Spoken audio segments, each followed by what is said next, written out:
నమస్కారం వి తెలుగు న్యూస్ కి స్వాగతం. హెడ్లైన్ చూద్దాం.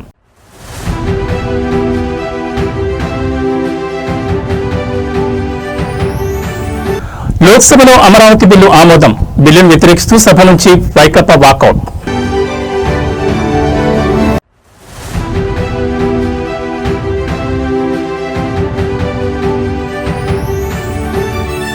కేరళ గడ్డపై సీఎం రేవంత్ రెడ్డి గర్జన. కేసీఆర్ పినరయి విజయన్లు ఒక్కటేనని విమర్శ.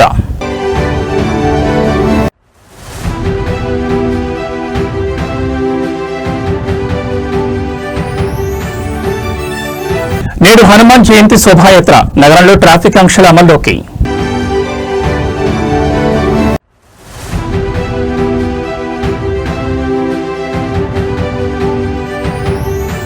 ఇరాన్తో ఒప్పందం చేసుకునే ప్రసక్తే లేదు.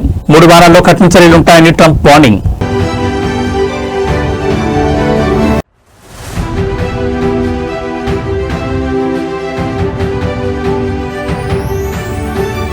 కుప్పకూలిన స్టాక్ మార్కెట్లు. సెన్సెక్స్ 1400 పాయింట్ల పతనం.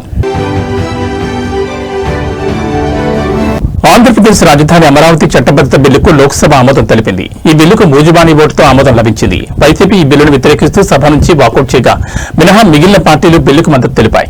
ఏపీ రాజధాని అమరావతికి చట్టబద్ధత కల్పించే ఏపీ పునర్విభజన చట్టం పేరుతో బిల్లును బుధవారం లోక్సభలో కేంద్ర హోంశాఖ సహాయ మంత్రి నిత్యానందరాయ్ ప్రవేశపెట్టారు. అనంతరం లోక్సభ స్పీకర్ ఓం బిర్లా బిల్లుపై చర్చను ప్రారంభించారు.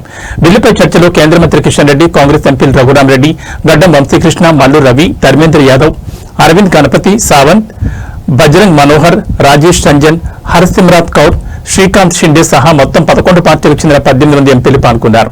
బిల్లుపై చర్చ అనంతరం సభ ఆమోదం తెలిపినట్లు స్పీకర్ ప్రకటించారు. అమరావతి బిల్లు గురువారం రాజ్యసభ ముందుకు రానుంది. కాంగ్రెస్ ఎంపీ మాణిక్యం ఠాకూర్ చర్చను ప్రారంభిస్తూ అమరావతి చట్టబద్ద బిల్లుకు కాంగ్రెస్ మద్దతు ఉంటుందని చెప్పారు. పునర్విభజన చట్టంలో పేర్కొన్న హామీలు అమలు చేయాలని కోరారు. అమరావతి కేవలం రాజధాని కాదని కోట్లాది మంది ప్రజల ఆకాంక్షని పేర్కొన్నారు. ఏపీకి ప్రత్యేక హోదా ఇప్పటికీ పెండింగ్ లోనే ఉందని గుర్తు చేశారు. ప్రత్యేక హోదాపై పార్లమెంట్ సాక్షిగా నాటి ప్రధాని హామీ ఇచ్చారన్నారు. అమరావతి నిర్మాణానికి కేంద్రం పూర్తి సహకారం ఇవ్వాలని, ఏపీకి అన్యాయం జరిగితే చూస్తూ ఊరుకోబోమన్నారు. हाँ वालों के पक्ष में हुआ, खंड 2 विधेयक का अंग बना। प्रश्न यह है कि खंड 1 अधिनियम सूत्र और विधेयक का पूरा नाम विधेयक का अंग बने। जो सदस्य इसके पक्ष में है वो हाँ कहें, जो सदस्य विरोध में है वो ना कहें। मेरे विचार में निर्णय हाँ वालों के पक्ष में हुआ, हाँ वालों के पक्ष में हुआ। खंड 1 अधिनियम सूत्र और विधेयक का पूरा नाम विधेयक के अंग बने। मंत्री अब यह प्रस्ताव करे कि विधेयक को पारित किया जाए। महोदय, मैं प्रस्ताव करता हूं कि विधेयक पारित किया जाए। प्रश्न यह है कि विधेयक को पारित किया जाए। जो सदस्य इसके पक्ष में है वो हाँ कहें, जो सदस्य विरोध में है वो ना कहें। मेरे विचार में निर्णय हाँ वालों के पक्ष में हुआ, हाँ वालों के पक्ष में हुआ। प्रस्ताव स्वीकृत हुआ और विधेयक पारित हुआ।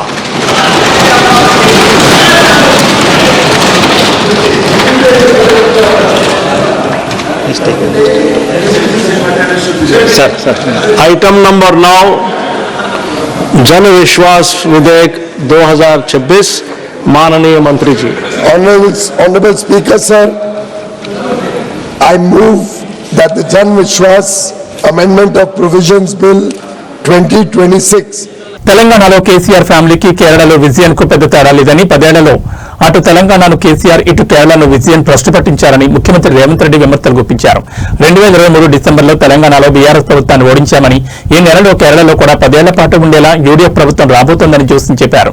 కేరళ పర్యటనలో ఉన్న రేవంత్ రెడ్డి అక్కడ తన 2వ రోజు పర్యటనలో భాగంగా ఇవాళ కొచ్చిన్లో యూడీఎఫ్ కూటమి మేనిఫెస్టోను స్థానిక నేతలతో కలిసి విడుదల చేస్తారు. మొత్తం 5 గ్యారంటీలతో ఈ మేనిఫెస్టోను రూపొందించారు. ఈ సందర్భంగా కేరళ సీఎంపై ఆయన ఘాటు వ్యాఖ్యలు చేశారు. ఈ సందర్భంగా కేరళ సీఎం పినరయి విజయన్ కు రేవంత్ రెడ్డి సవాల్ విసిరారు. తెలంగాణ ప్రజాపాలన నడుస్తోందని, మా రాష్ట్రానికి వచ్చి 6 గ్యారంటీలు ఎలా అమలవుతున్నాయో చూడాలని ఛాలెంజ్ చేశారు. తెలంగాణలో మేము పాలకులుగా కాకుండా సేవకులుగా పనిచేస్తున్నామని, ఉప ఎన్నికలు, స్థానిక సంస్థల ఎన్నికల్లో ప్రజలు మాకు మద్దతు తెలిపారన్నారు. తెలంగాణలో 67,173 ప్రభుత్వ ఉద్యోగాలు ఇచ్చాం. రైతుల రుణాల మాఫీ చేశామన్నారు. రైతు భరోసాకు 18 కోట్లు ఇచ్చినట్లు వెల్లడించారు. నాకు మంత్రిగా అనుభవం లేకపోయినా ప్రజల జీవితాలను చూసిన అనుభవం ఉందన్నారు. కేరళ మరో తెలంగాణ కాబోదన్నారు. కేరళ గెలుస్తుంది, యూడీఎఫ్ నడిపిస్తుంది అనే నినాదంతో ఇందిరా గ్యారంటీ పేరుతో పలు ఆకర్షణీయమైన పథకాలను తమ ఎన్నికల హామీలుగా యూడీఎఫ్ ప్రకటించింది. మహిళా సంక్షేమం కింద కేఎస్ఆర్టీసీ బస్సుల్లో మహిళలకు ఉచిత ప్రయాణం, కళాశాల విద్యార్థులకు నెలకు ₹1000 ఆర్థిక సహాయం ఇస్తామని హామీ ఇచ్చారు. సామాజిక పెన్షన్ పథకం కింద సంక్షేమ పెన్షన్లు 3000కు పెంపు, మాజీ ముఖ్యమంత్రి ఉమన్ చాందీ పేరుతో ప్రతి కుటుంబానికి 25 లక్షల వరకు ఉచిత ఆరోగ్య బీమా కల్పించనున్నట్టు తెలిపారు. వ్యాపారాలు ప్రారంభించే యువతకు 5 లక్షల వరకు వడ్డీ లేని రుణాలు, నిరుద్యోగుల కోసం జాబ్ వాచ్ టవర్, యువశ్రీ పథకం అమలు చేస్తామని పేర్కొన్నారు. ప్రభుత్వ ఆసుపత్రుల్లో రోగులకు బెడ్ పొందడం ప్రాథమిక హక్కుగా పడుకోవాల్సిన అవసరం ఉండదు, మారుస్తామని ప్రకటించారు. 350 crores. Till date I have paid to corporation from the government budget 10,000 crores. Last week I have completed 10,000 crores target. Women is getting benefit every month at least 6,000 to 7,000 rupees each woman. They are saving while they are traveling to college, they are traveling to their job, they are traveling to temple, they are traveling to their parents' home. Within the state, anywhere, they can travel without any charge. And I am giving Griha Jyoti 200 units free power to poorest of the poor. 50 lakh families are getting that benefit. I have given 4,50,000 Indirama houses. Whoever is selecting that Indirama house, they are getting 5 lakh rupees free of cost. This month end, we are going to inaugurate 1 lakh houses in one stroke. Last year I paid 5,500 crores to that Indirama houses for poorest of the poor, who are Dalits, Adivasis, minorities. I am giving all these houses in the name of women. Like this, we are giving 500 rupees cylinder. We are giving, all these days we have been discussing about solar power. Adani, Ambani, all big corporate people are producing solar power to sell government organization. Today, my self-help group, women are producing solar power. I have given 1,000 megawatts to this women. I have supported them to establish 1,000 megawatts solar power. Now, our women are competing with Adani, Ambani. Have given petrol bunks to women. Have given 1,000 RTC buses. They have purchased 1,000 RTC buses. Now they have hired those buses to corporation. They are not traveling free bus. They are owner of the buses. This is what our success story. This is what our guarantees. Now, the time has come. Kerala people have to decide who has to run the government. I am assuring you, I am going to be there. I am going to stand along with Kerala people. My friends are going to, my UDF friends are going to implement this 5 guarantees. This is what my guarantee for Kerala people. I am here on my side. Next 20-25 years, I am going to serve poorest of the poor. Whenever Kerala people request, whenever Kerala people want to come here, I will come, I will support Kerala people. I have 28 months experience only as a chief minister, but this experience has come from ground level. From Karyakarta level to chief minister, from poorest of the poor, women, Adivasi, Dalits to richest of the richest person. Today I am handling.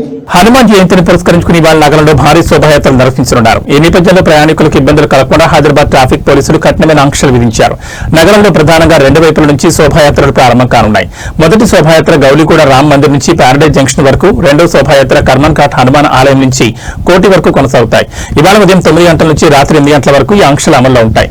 ఊరేగింపు ముందుకు కదిలే కొద్దీ ఆయా ప్రాంతాల్లో దశల వారీగా traffic మళ్లింపులు లేదా నిలిపివేతలుంటాయి. ఈ మేరకు శోభాయాత్రకు వెళ్లే కోటి, అబిడ్స్, నారాయణ కూడా RTC X roads, Musheerabad, Secunderabad పరిసర ప్రాంతాల్లో ట్రాఫిక్ ఆంక్షలు అమల్లో ఉంటాయి. సాధారణ ప్రయాణికులు ఇబ్బంది పడకుండా ఉండేందుకు ఎల్బీ నగర్, ఉప్పల్, తార్నాక, సికింద్రాబాద్, మెహదీపట్నం నుంచి ప్రయాణించాలని ట్రాఫిక్ పోలీసులు ప్రత్యామ్నాయ మార్గాలను సూచించారు. శోభాయాత్ర సజావుగా సాగేందుకు నగరవాసులు సహకరించాలని, నగరవాసులు ప్రయాణాలను ముందుగానే ప్లాన్ చేసుకోవాలని పేర్కొన్నారు. అత్యవసర పరిస్థితుల్లో సమాచారం కోసం తమ హెల్ప్ లైన్ నెంబర్ 9010203626 కు కాల్ చేయాలని హైదరాబాద్ ట్రాఫిక్ విభాగం వెల్లడించింది.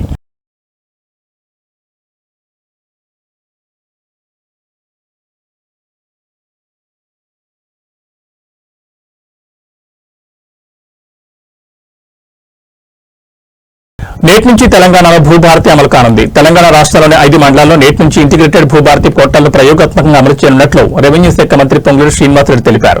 ఖమ్మం జిల్లా కూసుమంచి, భద్రాద్రి కొత్తగూడెం జిల్లా అశ్వరావుపేట, రంగారెడ్డి జిల్లా ఆమన్గల్, సంగారెడ్డి జిల్లా వట్పల్లి, నారాయణపేట జిల్లా కొస్గి మండలాల్లో దీన్ని అమలు చేస్తున్నట్లు వివరించారు.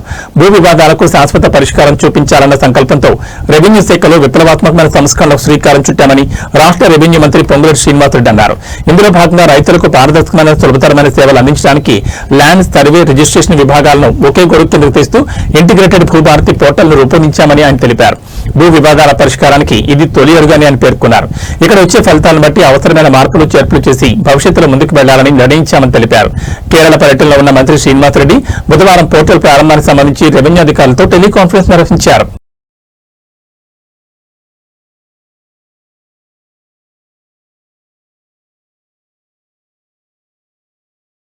నిజామాబాద్ జిల్లా వర్ణి మండలం జలాల్పూర్లో అధికార పార్టీ నేత అహంకారం పరాకాష్ఠకు చేరింది. సర్పంచ్ ఎన్నికల్లో తనకు మద్దతు తెలపలేదన్న కక్షతో ఒక దళిత యువకుడిపై కాంగ్రెస్ సర్పంచ్ భర్త విచక్షణారహితంగా దాడికి పాల్పడ్డారు.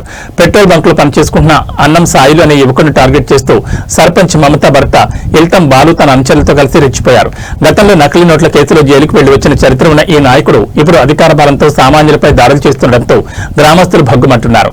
సర్పంచ్ ఎన్నికల్లో తనకు సపోర్ట్ చేయలేదన్న పాత కక్షతో అన్నం సాయిలపై ఇల్తం బాలు దాడి చేశారు. పెట్రోల్ బంకులో విధులు నిర్వహిస్తుండగా సాయిల్ని పట్టుకుని విచక్షణారహితంగా కొట్టిన కాంగ్రెస్ నేత గతంలో బ్యాంకులో నకిలీ 500 నోట్లు చలామణి చేస్తూ రెడ్ హ్యాండెడ్ గా పట్టుబడి జైలుకు వెళుతున్న సర్పంచ్ భర్త బాలు జైలు నుంచి వచ్చిన బాలు ప్రవర్తనలో మార్పు రాలేదని, అధికార మతంతో కక్ష సాధించేందుకు పాల్పడుతున్నారని మండిపడ్డారు. నిందితులు బాలుపై కఠిన చర్యలు తీసుకుని జలాల్పూర్ గ్రామస్తులకు రక్షణ కల్పించాలని ప్రజలు డిమాండ్ చేస్తున్నారు.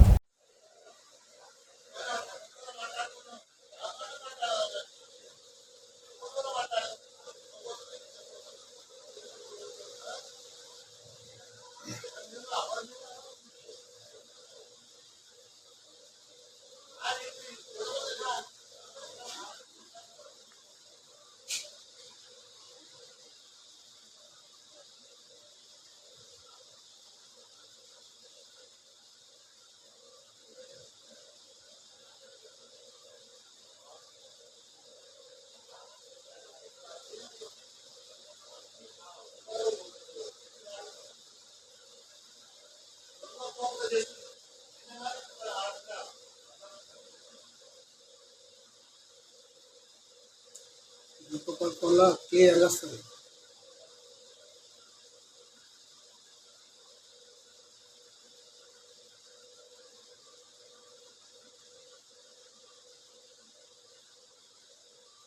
మచిలీపట్నం నడిబొడ్డున ఉన్న కొబ్బరితోట ప్రాంతం ఒక్కసారిగా ఆక్రమణతో నిండిపోయింది. ఏళ్ల తరబడి నివాసం ఉంటున్న తమకు కనీస సమాచారం కూడా ఇవ్వకుండా అధికారులు ఇళ్లను నేలమట్టం చేశారని స్థానికులు ఆరోపిస్తున్నారు. నిరుపేదల ఇళ్లను కూల్చడంపై సమాచారం అందుకున్న మాజీ మంత్రి పేర్ని నాని కుమారుడు వైఎస్ఆర్సీపీ నేత పేర్ని కిట్టు తక్షణమే అక్కడికి చేరుకున్నారు. అయితే బాధితుల వద్దకు వెళ్తున్న కిట్టును పోలీసులు భారీ కేడలతో అడ్డుకున్నారు. ఈ క్రమంలో సీఐ పరమేశ్వర్ మరియు పేర్ని కిట్టు మధ్య తీవ్ర స్థాయిలో వాగ్వాదం చోటు చేసుకుంది. పేదల ఇళ్లు కూరుస్తుంటే పోలీసులు పహారా కాయడమేంటని కిట్టు ప్రశ్నించగా, మేము మా విధులను నిర్వర్తిస్తున్నాం, మీరు శాంతి భద్రతలకు విఘాతం కలిగించొద్దని సీఐ హెచ్చరించారు. ఈ తోపులాటలో ఇరు వర్గాల మధ్య తీవ్ర వాగ్వాదం జరగడంతో కార్యకర్తలు పోలీసులు పెద్ద ఎత్తున మోహరించారు.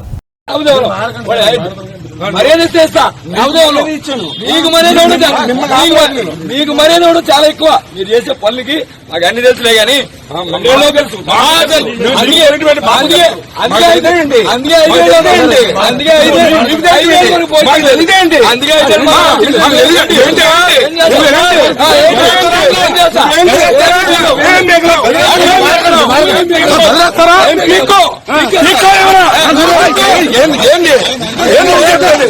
ఏం చేయాలి? ఏం చెప్పాను నువ్వు? ఏం మాట్లాడుతున్నావు? నీకు చూపించుకో. ఓటు పెడతాను. నేను మిమ్మల్ని ఆపలేదు.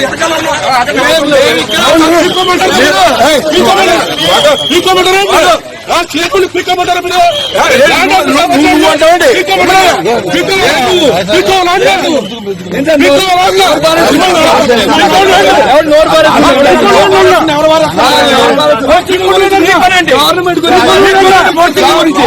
నీకు పని అంటే గవర్నమెంట్ నీ పని, ఆ గవర్నమెంట్ నీకేంటి?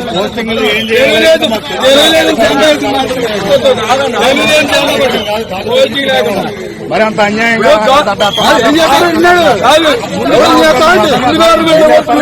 ప్రజాపాలన ప్రగతి ప్రణాళిక 99 రోజుల ప్రత్యేక కార్యాచరణలో భాగంగా ఇవాళ రాష్ట్రమంతా గ్రామ సభలు జరుగుతున్నాయి. ఈ నేపథ్యంలో ముఖ్యమంత్రి రేవంత్ రెడ్డి రాష్ట్ర ప్రజలకు కీలక సందేశం ఇచ్చారు. ప్రజాప్రభుత్వం బాధ్యతలు స్వీకరించి 2 సంవత్సరాలు 3 నెలలు పూర్తయిందని, ఆర్థిక సవాళ్లను అధిగమిస్తూ గత పాలకులు తప్పిదాలను సరిచేస్తూ సంక్షేమం అభివృద్ధి విషయంలో రాజీ పడకుండా మన ప్రభుత్వం పనిచేస్తుందని అన్నారు. మేం పాలకులం కాదు సేవకులం అన్న భావనతో ప్రజల ఆకాంక్షలు అవసరాలే కేంద్ర బిందువుగా నిత్యం శ్రమిస్తున్నామని పునరుద్ఘాటించారు. ప్రతి నిర్ణయంలో ప్రజల మేలు సామాజిక బాధ్యత రాష్ట్ర భవిష్యత్ దృష్టిలో పెట్టుకుంటున్నామని స్పష్టం చేశారు. ఉప ఎన్నికలు పంచాయతీ ఎన్నికలు మున్సిపల్ ఎన్నికల్లో వరుస విజయాలతో ప్రజాపాలనకు మీ ఆమోదం మద్దతు ప్రకటించారు. మీరిచ్చిన ఈ ఫలితాలు మా బాధ్యతను మరింత పెంచాయన్నారు. ప్రభుత్వ పథకాలంటే కాగితాలపై కాదు ప్రజల జీవితాల్లో స్పష్టమైన మార్పు తేవాలన్నది మా సంకల్పం అని చెప్పారు. ఆ ఉద్దేశంతోనే ప్రజాపాలన ప్రగతి ప్రణాళిక పేరుతో కార్యక్రమాన్ని ప్రారంభించామన్నారు. మార్చి 6 నుంచి 99 రోజుల పాటు గ్రామ స్థాయి నుంచి రాష్ట్ర స్థాయి వరకు అన్ని శాఖల సమన్వయంతో ఈ కార్యక్రమం ఒక ఉద్యమంలో సాగుతుందన్నారు.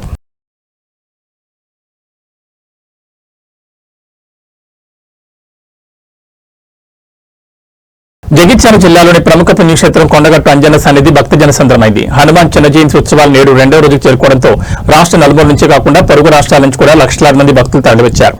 ఆలయ పరిసరాలన్నీ జై బజరంగ బలి నినాదాలతో మారుమోగుతున్నాయి. హనుమాన్ దీక్షాపరులు పెద్ద సంఖ్యలో కాలినట్లు వచ్చి మాలగమన చేస్తున్నారు. 3 రోజుల పాటు జరిగే ఈ వేడుకల్లో భాగంగా నేడు ప్రధాన ఘట్టాలు కొనసాగుతున్నాయి. సుమారు 3 లక్షలకు పైగా భక్తులు వస్తారని అంచనా వేగా ఇప్పటికే లక్షలాది మంది దీక్షాపరులు కొండగట్టు చేరుకున్నారు. ఉమ్మడి కరీంనగర్, నిజామాబాద్, ఆదిలాబాద్ జిల్లాల నుంచి భక్తులు పాదయాత్రగా తరలివచ్చి కోనేరులో స్నానాలు ఆచరించి మాలవిరమణ చేస్తున్నారు. భక్తుల కోసం ఆలయ అధికారులు 50,000 లడ్డూలు పులిహోర ప్రసాదాలను అదనంగా సిద్ధం చేశారు. నిన్న కళ్యాణకట్ట సమీపంలో తాత్కాలిక పందిరి కూలిన ఘటనలో కొందరు భక్తులు గాయపడడంతో అధికారులు నేడు భద్రత మరియు క్యూలైన్ నిర్వహణపై మరింత నిఘా పెంచారు.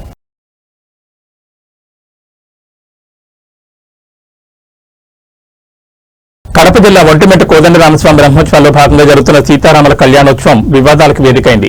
లైంగిక ఆరోపణలు ఎదుర్కొంటున్న టీటీడీ చైర్మన్ బీఆర్ నాయుడు ఈ పవిత్ర వేడుకకు హాజరు కావడంపై భక్తులు మరియు విపక్షాల నుంచి తీవ్ర అభ్యంతరాలు వ్యక్తమవుతున్నాయి.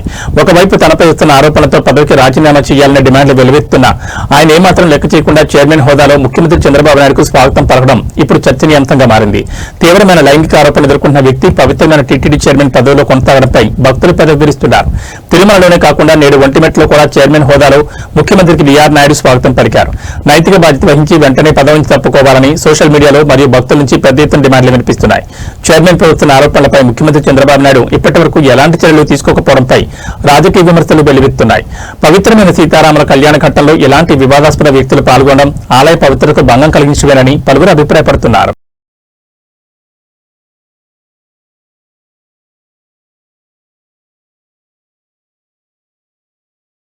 తెలంగాణ రాష్ట్ర ఎక్సైజ్ శాఖ ఆదాయంలో సరికొత్త చరిత్ర సృష్టించింది. రాష్ట్ర చరిత్రలో ఎన్నడూ లేని విధంగా ఈ ఆర్థిక సంవత్సరంలో ఏకంగా 44,000 కోట్ల రూపాయల భారీ ఆదాయాన్ని గడించింది.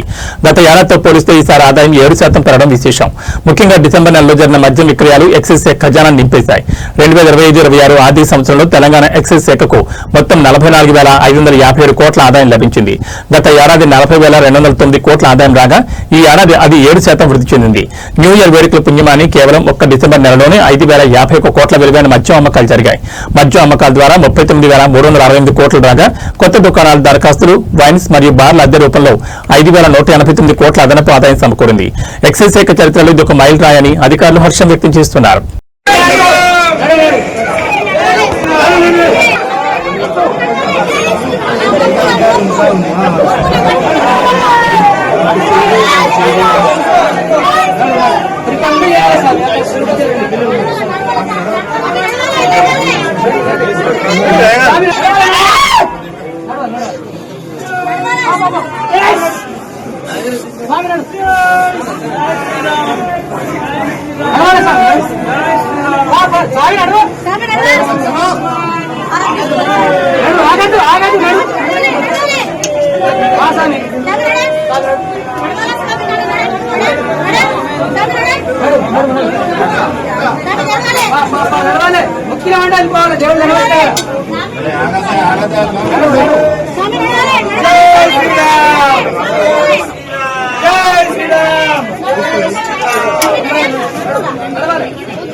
ఇరాన్తో ఒప్పందం చేసుకునే ప్రసక్తే లేదని భవిష్యత్తులో కూడా ఎలాంటి ఒప్పందం చేసుకోబోమని ట్రంప్ ప్రకటించారు.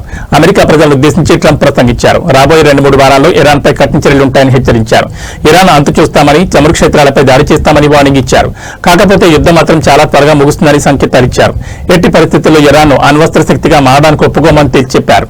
ఇరాన్పై ఆపరేషన్ ఎపిక్ ఫ్యూరీ కొనసాగుతుందని వెల్లడించారు. అయితే ఈ సందర్భంగా తనతో సూచన అన్నారు. హార్మోజ్తో అమెరికాకు ఎలాంటి ఇబ్బంది లేదని, దాంతో మాకంత పని లేదన్నారు. హార్మోజ్పై ఆధారపడే దేశాలే కాపాడుకోవాలని హితో పలికారు. ఇక అమెరికా దగ్గర చమురు పుష్కలంగా ఉందని, తమ దగ్గర చమురు కొనుగోలు చేసుకోవాలని ప్రపంచ దేశాలకు ట్రంప్ విజ్ఞప్తి చేశారు. గల్ఫ్ దేశాలను అవసరమైన అన్ని మార్గాల ద్వారా కాపాడుకుంటామని హామీ ఇచ్చారు. ఇరాన్లో తమ లక్ష్యాలను పూర్తి చేయడానికి చాలా దగ్గరగా ఉన్నామని తెలిపారు. చాలా వీలైనంత త్వరగా ఈ చర్యను ముగిస్తామని అమెరికా ప్రజలకు ట్రంప్ హామీ ఇచ్చారు. ఇరాన్ నౌకాదళం, వైమానిక దళం, ఐఆర్జీసీ కమాండ్ పూర్తిగా ధ్వంసమైందని పేర్కొన్నారు. ఒక నాయకుడిగా ఎంత గొప్పవాడినో చూపించబోతున్నారని ట్రంప్ కీలక వ్యాఖ్యలు చేశారు. వేగవంతమైన చర్య ద్వారా వెనిజులా దేశాన్ని తమ నియంత్రణలోకి తీసుకున్నామని, ఈ సందర్భంగా అమెరికా సైనికులను ట్రంప్ ప్రశంసించారు. వెనిజులాలోని విస్తారమైన చమురు, గ్యాస్ నిల్వలను అభివృద్ధి చేసి విక్రయించడానికి ఇప్పుడు ఆ దేశంతో కలిసి పనిచేస్తున్నట్లుగా ట్రంప్ వెల్లడించారు.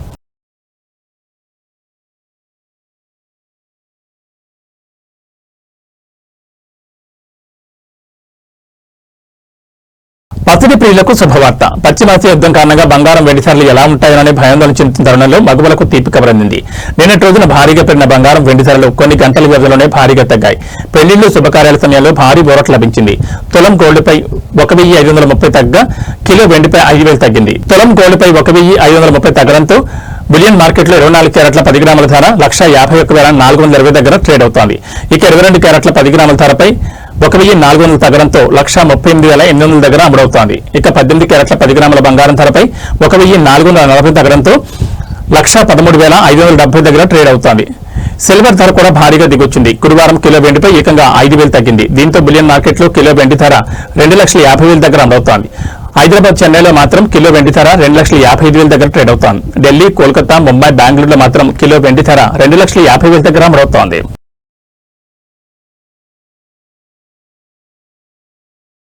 అంతర్జాతీయంగా నెలకొన్న యుద్ధ భయాలు భారత స్టాక్ మార్కెట్లను కుదిపేశాయి. ఇరాన్పై దాడులు కొనసాగుతాయని అమెరికా అధ్యక్షుడు డొనాల్డ్ ట్రంప్ ప్రకటించడంతో పెరిగిన చమురు ధరలు సూచీలపై తీవ్ర ప్రతికూల ప్రభావం చూపాయి. గురువారం ట్రేడింగ్ ప్రారంభమైన కొద్దిసేపటికే మార్కెట్లు భారీ పతనం నమోదు చేశాయి. బీఎస్సీ సెన్సెక్స్ ఏకంగా 1,400 పాయింట్లకు పైగా కుప్పకూలగా ఎన్ఎస్సీ నిఫ్టీ 400 పాయింట్లకు పైగా నష్టపోయింది. ట్రంప్ ప్రకటనతో అంతర్జాతీయ మార్కెట్లో బ్రెంట్ క్రూడ్ ఆయిల్ ధర బ్యారెల్కు $4 పైగా పెరిగి $106 వద్దకు చేరింది. ఈ ప్రభావంతో మార్కెట్ ప్రారంభంలోనే సెన్సెక్స్ 1,416 పాయింట్లు నష్టపోయి 71,718 వద్ద, నిఫ్టీ 429 పాయింట్లు కోల్పోయి 22,250 దిగువన ట్రేడ్ అయ్యాయి. అన్ని రంగాల సూచీలు నష్టాల్లోనే కొనసాగుతున్నాయి. ముఖ్యంగా ఫార్మా, పీఎస్యూ, బ్యాంక్, రియాలిటీ రంగాలు 3% పైగా పతనమయ్యాయి. నిఫ్టీలో HDFC bank, ICICI bank, SBI షేర్లు మార్కెట్ను కిందకు లాగడంతో కీలక పాత్ర పోషించాయి. నిఫ్టీ 50 సూచీలో హెచ్సిఎల్ టెక్ మాత్రమే స్వల్ప లాభంతో గ్రీన్ లో ఉన్న ఏకైక షేర్ గా నిలిచింది. మిడ్ క్యాప్, స్మాల్ క్యాప్ సూచీలు కూడా 2.5% పైగా నష్టపోయాయి. మార్కెట్లలో భయానక వాతావరణానికి సూచికైన ఇండియా బిఐఎక్స్ ఇండెక్స్ 6% పైగా పెరిగింది. బుధవారం సానుకూలంగా ముగిసిన మార్కెట్లో ఒక్క రోజులోనే ఈ స్థాయిలో పతనం కావడం గమనార్హం.